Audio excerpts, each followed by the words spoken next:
നമ്മുടെ പ്രാർത്ഥനാ മുറിയിൽ അനുഗ്രഹിക്കപ്പെട്ട ഒരു ദൈവദാസനും കുടുംബവുമാണ് അതിഥികളായിട്ട് എത്തിയിരിക്കുന്നത്.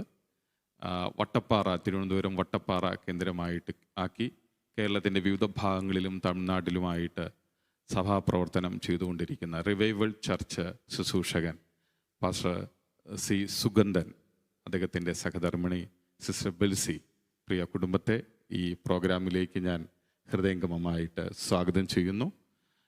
അനുഗ്രഹിക്കപ്പെട്ട ഒരു സംഘാടകനാണ്, ഒരു ദൈവിക ശുശ്രൂഷകനാണ്, മിഷണറി പ്രവർത്തകനാണ്. വ്യത്യസ്തമായ നിലയിൽ ദൈവത്തിനു വേണ്ടി പ്രയോജനപ്പെട്ടുകൊണ്ടിരിക്കുന്ന ഒരു ദൈവദാസനും കുടുംബവും. അനേക ജീവിതങ്ങളെ കർത്താവിലേക്ക് നയിക്കുവാൻ ദൈവം ഉപയോഗിച്ചുകൊണ്ടിരിക്കുന്നു. അദ്ദേഹത്തിൻ്റെ അനുഭവങ്ങൾ നമുക്കും പ്രചോദനമായി തീരും.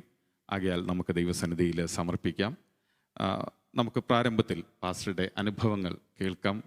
അദ്ദേഹം വളരെ ചെറുപ്പത്തിൽ തന്നെ ദൈവത്തിൻ്റെ അത്ഭുതകരമായ വിടുതൽ ജീവിതത്തിൽ അനുഭവിച്ച ഒരു വ്യക്തിയാണ്. 12 വയസ്സുള്ളപ്പോൾ തന്നെ കണ്ണിന് ബാധിച്ച ഒരു ബുദ്ധിമുട്ട് നിമിത്തമാണ് യേശുവിൻ്റെ അത്ഭുതകരമായ വിടുതലിനെ കുറിച്ച് തൻ്റെ ജീവിതത്തിൽ അനുഭവിക്കുവാനായിട്ടിടയായി തീർന്നത്. പാസ്റ്റർ, എന്തായിരുന്നു ആ അനുഭവം? യേശുവിനെ കണ്ടെത്തിയ ആ അനുഭവം എന്താണ്? ഒന്ന് പങ്കുവയ്ക്കാം. ദൈവത്തിന് സ്തോത്രം. ഞാനൊരു ട്രഡീഷണൽ ക്രിസ്തീയ കുടുംബത്തിനകത്താണ് ജനിച്ചു വളർന്നത്. ദൈവകൃപയാൽ ഒരു പ്രാർത്ഥനാ അനുഭവമുള്ള കുടുംബത്തിനകത്ത് ജനിക്കാൻ ദൈവം എനിക്ക് ഭാഗ്യം നൽകി. എന്നിരുന്നാലും രക്ഷയെക്കുറിച്ചും സ്നാനത്തെക്കുറിച്ചും പരിശുദ്ധാത്മാവിൻ്റെ നിറവിനെക്കുറിച്ചുമൊക്കെ ആധികാരികമായിട്ട് അറിയാവുന്നൊരു കുടുംബമായിരുന്നില്ല. CSI പശ്ചാത്തലത്തിൽ എന്നാൽ പ്രാർത്ഥന അനുഭവമുള്ളൊരവസ്ഥയിലാണ് ഞങ്ങളുടെ ബാല്യകാലം ചെലവഴിച്ചത്. സിസ്റ്റമാറ്റിക്കായിട്ട് ചർച്ചിൽ പോവുകയും CSI ചർച്ചിൽ പോവുകയും അവിടുത്തെ ആരാധനകളിലൊക്കെ പങ്കാളികളാകുകയും ചെയ്യുന്ന സമയത്ത് 12ാമത്തെ വയസ്സിൽ എൻ്റെ കണ്ണിന് ചെറിയൊരു രോഗം വന്നു. അടുത്തുള്ളൊരു ഹോസ്പിറ്റലിൽ പോയി. 2 ദിവസം കഴിഞ്ഞപ്പോൾ അവിടെയുള്ള മരുന്ന് ഉപയോഗിച്ചിട്ട് കുറയാതെ തിരുവനന്തപുരം കണ്ണാശുപത്രിയിലോട്ട് റെഫർ ചെയ്തു. പിന്നെ 6 മാസം ട്രീറ്റ്മെൻറ്റുമായിട്ട് തിരുവനന്തപുരം കണ്ണാശുപത്രിയിലായിരുന്നു. ഈ സമയം കൊണ്ട് 2 കണ്ണിൻ്റെയും കാഴ്ച പൂർണ്ണമായിട്ട് നഷ്ടപ്പെട്ട് ഗ്രിപ്പിന് താഴെ തളർന്നിട്ട് ഒരല്പം പോലും എഴുന്നേറ്റ് നടക്കാൻ കഴിയാതെ കാലിൻ്റെ മുട്ടും പാദവുമെല്ലാം ഭയങ്കരമായിട്ട് നീര് വന്ന് വേർത്ത് ഈ സമയത്ത് 6 മാസം വാസ്തവത്തിൽ ഇരുളും പ്രകാശവും തിരിച്ചറിയാൻ കഴിയാതെ തിരുവനന്തപുരം കണ്ണാശുപത്രിയിൽ എൻ്റെ ചെറിയ പ്രായത്തിൽ 12ാമത്തെ വയസ്സിൽ അഡ്മിറ്റായിരുന്നു. കിട്ടാവുന്ന ചികിത്സ മുഴുവൻ എൻ്റെ മാതാപിതാക്കൾ നൽകി തരുന്നതിന് വേണ്ടി വളരെ പരിശ്രമിച്ചു. എന്നാൽ ഈ 6 മാസത്തെ ട്രീറ്റ്മെൻറ്റ് കൊണ്ടും ഒരല്പം പോലും വ്യത്യാസമില്ലാതെ ഭയാനകമായ നിലയിൽ വളരെ ചെറിയ പ്രായത്തിൽ കണ്ണിൻ്റെ കാഴ്ചകൾ നഷ്ടപ്പെട്ട് ജീവിതത്തിൻ്റെ എല്ലാ പ്രത്യാശയും നഷ്ടപ്പെട്ട് വാസ്തവത്തിൽ ഇരുളടഞ്ഞൊരു ലോകത്തിലേക്ക് എൻ്റെ ജീവിതം മാറ്റപ്പെടുകയായിരുന്നു. ആ സമയത്ത് ആരോ എൻ്റെ പപ്പയെ പ്രാർത്ഥിക്കുന്നൊരു മനുഷ്യനെ പരിചയപ്പെടുത്തുകയും ഈ വ്യക്തിയെ പ്രാർത്ഥിക്കുന്നതിന് വേണ്ടി ഹോസ്പിറ്റലിൽ വിളിച്ചുകൊണ്ട് വരികയും ചെയ്തു. 6 മാസത്തിന് ശേഷം ഈ ദൈവദാസൻ വന്ന് ഹോസ്പിറ്റലിൽ വന്ന് പ്രാർത്ഥിക്കുന്ന സമയത്ത് ആ പ്രാർത്ഥിക്കുന്ന നിമിഷം തന്നെ അത്ഭുതകരമായിട്ട് ദൈവൻ്റെ കണ്ണുകളെ തുറക്കാനും അതെൻ്റെ ജീവിതത്തിൽ വലിയൊരു ദൈവിക ഇടപെടലിനും കാരണമായി തീർന്നു. എൻ്റെ മാത്രമല്ല, കുറേ കൂടെ ഞങ്ങളുടെ കുടുംബം ദൈവത്തോടടുക്കുവാൻ ഈ കാരണം ഒരു മുഖാന്തരമായി തീർന്നു. അങ്ങനെയാണ് വാസ്തവത്തിൽ ആദ്യമായിട്ടൊരു ദൈവിക ഇടപെടൽ ജീവിതത്തിൽ അനുഭവിക്കാൻ കഴിഞ്ഞത്. പിന്നത്തതിൽ ഞങ്ങളിങ്ങനെ അതേ ബാക്ക്ഗ്രൗണ്ടിൽ തന്നെ തുടരുകയും എന്നാൽ 18-19 വയസ്സുള്ള സമയത്ത് രക്ഷിക്കപ്പെടാൻ ദൈവം കൃപയാൽ അവസരം നൽകി തന്നു. ദൈവത്തിൻ്റെ മഹാകൃപയാൽ തുടർന്നുള്ള ജീവിതം യേശുവിന് വേണ്ടി സമർപ്പിക്കുകയും ദൈവിക ശുശ്രൂഷകളിൽ വ്യാപൃതനാകാൻ ദൈവം അവസരം നൽകി തരികയും ചെയ്തു. ദൈവത്തിൻ്റെ പ്രവൃത്തി എത്ര അതുല്യമാണ്.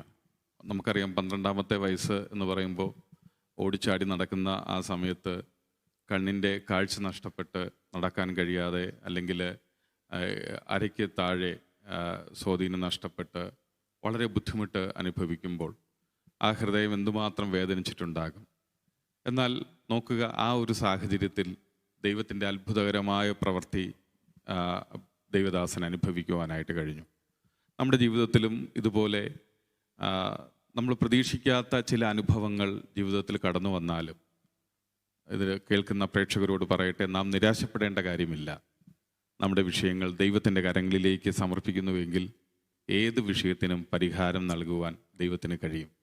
പ്രത്യേകിച്ച് പ്രിയ പാസ്റ്ററുടെ സംസാരത്തിൽ നിന്ന് മനസ്സിലാക്കുവാനായിട്ട് കഴിഞ്ഞത്, അദ്ദേഹത്തിന് പ്രാർത്ഥനയുടെ ഒരു പശ്ചാത്തലമുള്ള ഒരു കുടുംബത്തിൽ ജനിക്കാനും വളരാനായിട്ട് കഴിഞ്ഞു എന്നുള്ളത് ഇന്നത്തെ കാലഘട്ടത്തിൽ വളരെ പ്രസക്തമായിട്ടുള്ളൊരു കാര്യമാണ്. പ്രാർത്ഥനയുടെ അന്തരീക്ഷത്തിൽ നമുക്ക് വളരാനായിട്ട് കഴിയുക എന്ന് പറയുന്നത് ഒരു അനുഗ്രഹിക്കപ്പെട്ട ഒരു അനുഭവമാണ്. പലപ്പോഴും പ്രാർത്ഥിക്കുവാനോ അല്ലെങ്കിൽ ദൈവവുമായിട്ട് ബന്ധം പുലർത്തുവാനോ അല്ലെങ്കിൽ ബൈബിൾ വായിക്കുവാനോ ഒന്നും ഇന്നത്തെ കാലഘട്ടത്തിൽ പലരും സമയം വേർതിരിക്കുന്നില്ല. അത് വലിയൊരു കുറവാണ് അല്ലേ? അപ്പോൾ കുടുംബ അന്തരീക്ഷത്തിൽ തന്നെ ആ ഒരു അനുഭവം വളർത്തിയെടുക്കാനായിട്ട് നമ്മൾ ശ്രമിച്ചു കഴിഞ്ഞാൽ നിശ്ചയമായിട്ടും അത് ജീവിതത്തിൽ നല്ലൊരു അടിസ്ഥാനമായി തീരും അല്ലേ പാസ്റ്റർ? നിശ്ചയമായിട്ട് ഞങ്ങളുടെ വളരെ ചെറിയ പ്രായത്തിൽ തന്നെ കുടുംബ പ്രാർത്ഥനയ്ക്ക് ഭയങ്കര പ്രാധാന്യമുള്ള ഒരു വീടായിരുന്നു ഞങ്ങളുടെ വീട്.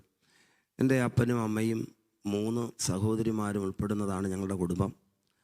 ഞങ്ങളുടെ ഓർമ്മകളിലേക്ക് ബാല്യകാലത്തിലേക്ക് പോയാൽ എല്ലാ ദിവസവും സിസ്റ്റമാറ്റിക് ആയിട്ടുള്ള സന്ധ്യാപ്രാർത്ഥന ഞങ്ങളുടെ വീട്ടിലുണ്ടായിരുന്നു. സന്ധ്യാപ്രാർത്ഥന നടത്തിയില്ല എങ്കിൽ ആഹാരം തരാത്ത ഒരനുഭവം ഉണ്ടായിരുന്നു. മാത്രമല്ല, എൻ്റെ ഓർമ്മ വച്ച നാൾ മുതൽ ഏത് ചെറുതും വലുതുമായ വിഷയത്തിന് എൻ്റെ അമ്മ ദൈവസന്നിധിയിൽ കണ്ണുനീരോടെ പ്രാർത്ഥിക്കുന്ന പ്രാർത്ഥന കണ്ടാണ് ഞാൻ വളർന്നത്. പല ദിവസവും രാത്രി ഒരു ഉറക്കം ഉറങ്ങിയിട്ട് എണീക്കുന്ന സമയത്ത് തൊട്ടടുത്ത റൂമിൽ അമ്മയുടെ പ്രാർത്ഥനാ ശബ്ദം പലപ്പോഴും ഞങ്ങൾ കേട്ടിട്ടുണ്ട്. ദൈവകൃപയാൽ ഇന്നും ആ പ്രാർത്ഥനയുടെ പിൻബലമാണ് ഇതുവരെ എത്തിച്ചേരാൻ ദൈവം ഞങ്ങളെ സഹായിച്ചതെന്ന് സന്തോഷത്തോടെ ഓർത്തെടുക്കാനായി കഴിയും. പാസ്റ്റർ 18-19 വയസ്സുള്ളപ്പോഴാണ് രക്ഷിക്കപ്പെട്ടത് അല്ലേ? യേശുവിനെ രക്ഷകനായിട്ട് വ്യക്തിപരമായ ജീവിതത്തിൽ സ്വീകരിച്ചതെന്ന് പറഞ്ഞു. എങ്ങനെയാണ് ആ അനുഭവങ്ങൾ? ശരിക്കും ഈ 12-ാമത്തെ വയസ്സ് തൊട്ട് ഗ്രാജുവലായിട്ട് ദൈവമായിട്ടൊരു ബന്ധത്തിൽ പിന്നെ മുൻപോട്ട് പോകാൻ ദൈവം ഇടയാക്കി. ഞാൻ പ്രീ ഡിഗ്രിക്ക് സെക്കൻഡ് ഇയർ പഠിക്കുന്ന സമയത്ത്, സെൻറ്റ് സേവിയേഴ്സ് കോളേജ് പഠിക്കുന്ന സമയത്താണ് എൻ്റെ പപ്പ ഈ ലോകത്തിൽ നിന്ന് മാറ്റപ്പെടുവാനിടയായി തീർന്നത്. അതോടെ വളരെ വേദനയും പ്രതിസന്ധികളും നിറഞ്ഞതായിരുന്നു വാസ്തവത്തിൽ പിന്നീടുള്ള ഞങ്ങളുടെ ജീവിതം. ആ വേദനകളും പ്രതിസന്ധികളും ഒക്കെ കുറേ കൂടെ ദൈവത്തോടെടുക്കാനും ദൈവത്തിൽ ആശ്രയിക്കാനും മുഖാന്തരമായി തീർന്നു.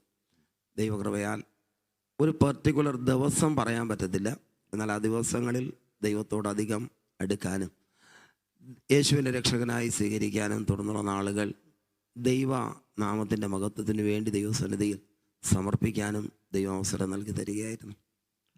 അതുപോലെ കർത്താവിൻ്റെ ദാസി നമ്മോടൊപ്പം ഉണ്ട്, വട്ടപ്പാറ സ്വദേശി